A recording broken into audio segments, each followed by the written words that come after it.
دلوقتي انا معايا 3 كوبايات من الدقيق، عليهم رشه من السكر، رشه بسيطه جدا، وكمان رشه من الملح، يعني تقريبا ربع معلقه وربع معلقه صغيرين طبعا، ومعلقه واحده بس من الزيت. دلوقتي بقى معايا الميه، هحطها شويه بشويه، هعجن، وكل ما الدقيق بتاعي يحتاج ميه هزود.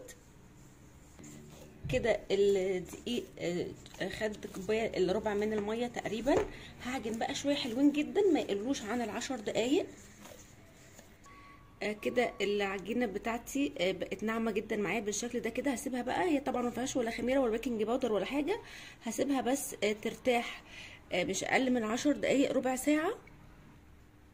كده العجينه بتاعتي سبتها ل10 دقايق ترتاح. دلوقتي بقى هقطعها كور صغيره، حجم الكوره زي ما احنا حابين، حجم الرغيف عايزينه كبير صغير وسط، اللي احنا حابينه. انا دلوقتي هقطعها بالحجم ده كده تقريبا. ممكن لو حابين نوزن وكل كوره تبقى قد التانيه بالظبط، مفيش اي مشكله خالص، بس انا لا، مش الدرجه دي، هو كده بالنظر.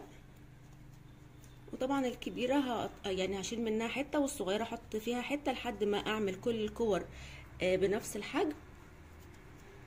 كده قطعت كل رغيفه العيش معايا حجم واحد زي ما احنا شايفين كده. شايفين بقى بعد ما بقطعها بحاول المها كده على بعضها، وتبقى معايا بالشكل اللي احنا شايفينه ده كده. دلوقتي بقى هسيبها كمان شويه ترتاح 10 دقايق تانيين عشان تبقى سهله الفرد معايا. دلوقتي بعد 10 دقايق تقريبا معدوا، نبتدي بقى نفرد في العيش بتاعنا. معايا رشه كده من الدقيق بالشكل ده كده. دلوقتي بقى وزعت الدقيق بتاعي. هحط، انا طبعا عوزت المردانه بتاعتي دقيق بسيط كده، رشيت عليها رشه من الدقيق. هفرد، هفضل افرد لحد ما احس انه خلاص مش هيتفرد معايا تاني، ابتدى يقف معايا بالشكل ده كده. خلاص كده تقريبا الفرد يعني معاكس معايا شويه. فهعمل ايه؟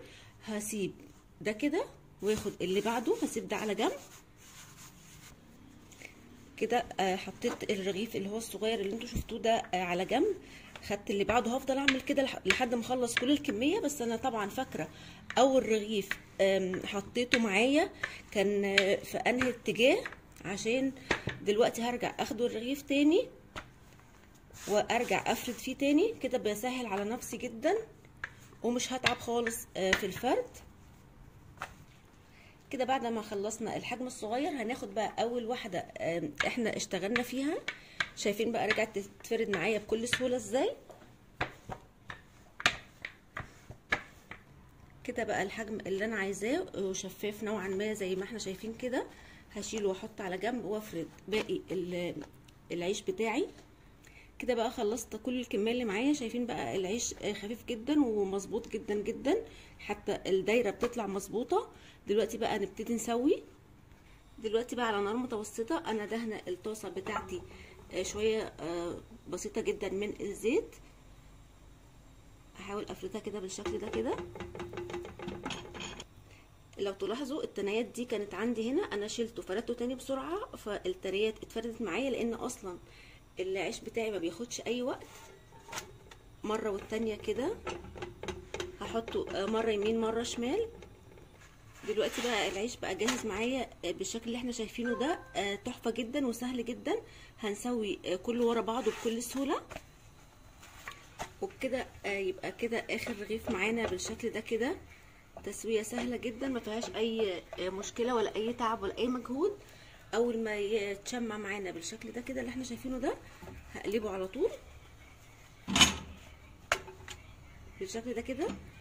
انا بس عايزه اوريكم ان احنا يعني دوب بيتشمعوا، نقلب ونقلب، فنوعا ما بيتنفخ وكمان بياخد لون. شايفين اول ما يبتدي يتنفخ بالشكل ده كده هقلب تاني.